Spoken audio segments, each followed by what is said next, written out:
Bonjour, j'espère que vous et vos animaux allez bien.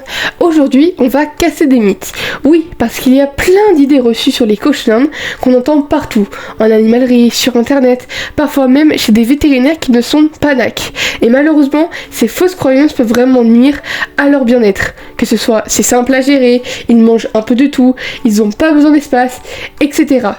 Alors aujourd'hui, on va voir les 10 idées reçues les plus répandues et je vais vous expliquer pourquoi elles sont fausses et ce qu'il faut faire à la place. Allez, c'est parti!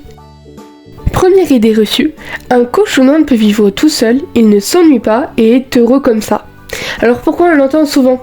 Parce que tout d'abord, en animalerie, ils les vendent à l'unité. Ça peut être donc une idée reçue sur le côté indépendant.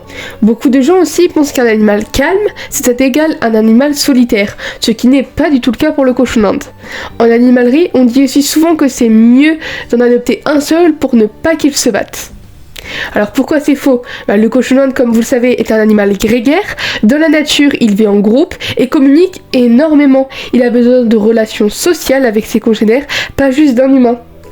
Comme preuve, on peut prouver par exemple le grooming mutuel, les vocalisations spécifiques et l'anxiété quand il décèle. Dans certains pays, même exemple la Suisse, il est interdit par la loi d'en adopter qu'un seul. Ce qu'il faut faire, c'est en adopter au minimum deux, du même sexe ou castrés, bien sûr avec une présentation progressive qui est vraiment indispensable, mais 2 cochons d'Inde c'est égal à 2 fois plus de bonheur pour eux. La deuxième idée reçue, c'est une cage de 80 cm suffit largement. Alors pourquoi on l'entend? C'est la taille standard en animalerie, souvent vendue comme une grande cage. Et les gens se disent que le cochon d'Inde est petit et n'a donc pas besoin d'un grand espace. Mais alors pourquoi c'est faux? Cette taille, c'est beaucoup trop petit. Les cochons d'Inde sont actifs, ils marchent, courent, explorent. Ce sont des animaux actifs qui ont besoin d'espace au sol. Comme preuve, on peut retrouver les recommandations internationales, exemple RSPCA, Association NAC, etc., qui recommandent un minimum de 120 cm pour 2 cochons d'Inde. Alors ce qu'il faut faire, c'est simple. Les dimensions recommandées pour 2 cochons d'Inde, c'est 120 x 60 cm minimum, et encore c'est petit. L'idéal c'est 140 ou plus. En CSC, en gros, ça fait 2 x 4 grilles au minimum, en idéal 2 x 5 grilles. Ce que vous pouvez faire en plus, c'est adapter selon l'espace disponible, mais évitez les cages vendues en animalerie. Pensez à un aménagement intelligent avec un coin foin, un coin dodo, un coin cachette, etc. Ils mangent des graines. Alors pourquoi on l'entend? C'est une vieille croyance transmise depuis longtemps, et c'est ce qu'on voit en animalerie, des mélanges avec des graines, des céréales, parfois même des colorants. Alors pourquoi c'est faux? Tout simplement parce que c'est mauvais pour la digestion, ça risque de provoquer un surpoids, des caries et même un déséquilibre alimentaire.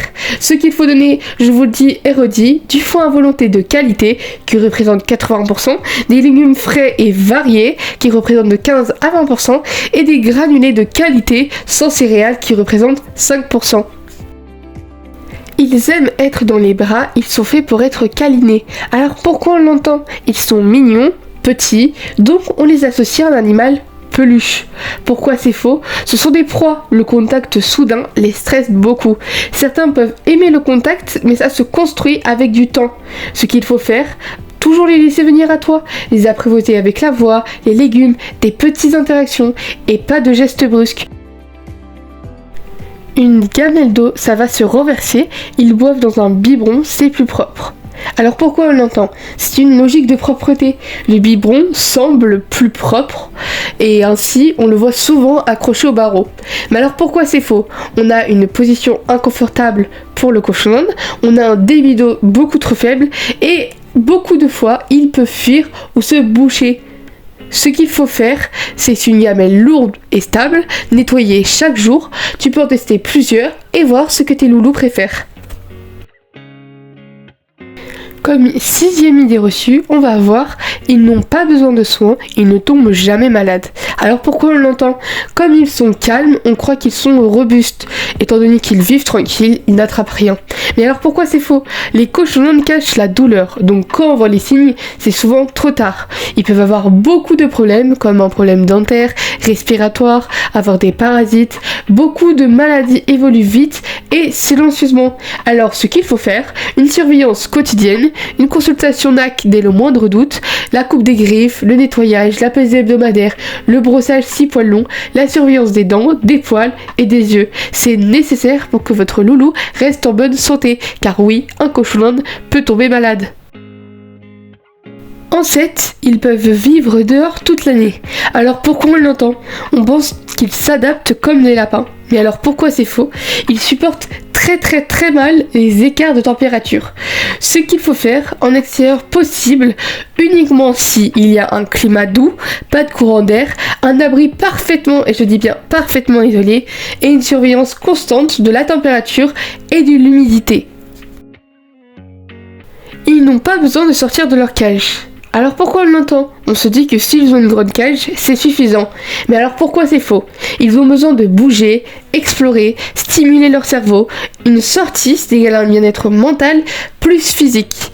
Ce que vous pouvez faire, c'est essayer de faire des sorties quotidiennes dans un espace sécurisé, dans un grand enclos, un couloir fermé ou une liberté surveillée. Un cochon d'Inde, ça coûte presque rien à entretenir. Alors pourquoi on l'entend? Parce que ce n'est pas un chien ou un chat, donc on pense que c'est peu coûteux. Mais alors pourquoi c'est faux? Le coût mensuel est réel. On a la litière, les légumes frais, le matériel, les soins vétérinaires possibles, etc. Alors ce qu'il faut faire, c'est bien réfléchir avant d'adopter. Malheureusement, c'est comme ça qu'on a beaucoup d'abandons. Prévoir un budget mensuel, plus une réserve en cas d'urgence. En 10, pas besoin de jouer, ce ne sont pas des chiens. Alors pourquoi on l'entend? On pense qu'ils sont passifs, en gros, qu'ils servent à rien et qu'ils ne bougent pas de leur cage. Mais alors pourquoi c'est faux? Comme je vous ai dit encore, ils ont besoin de stimulation mentale et physique. Ce qu'il faut faire, acheter des tunnels, des cabanes, des cachettes, du fond caché à différents endroits, une interaction douce avec l'humain. Je tiens vraiment à insister sur le fait que ce n'est pas un animal pour enfants. Certes, ils sont petits et mignons, on se dit comme ça qu'ils n'ont pas l'air compliqués, mais c'est faux, ils ont des besoins spécifiques en tant qu'alimentation, en soins, en propreté, et ils sont très fragiles, que ce soit le stress, la maladie silencieuse, etc. Ce ne sont pas des jouets, ils aiment observer et ne pas être manipulés à longueur de journée. Alors ne n'offrez pas un cochon d'Inde à votre enfant.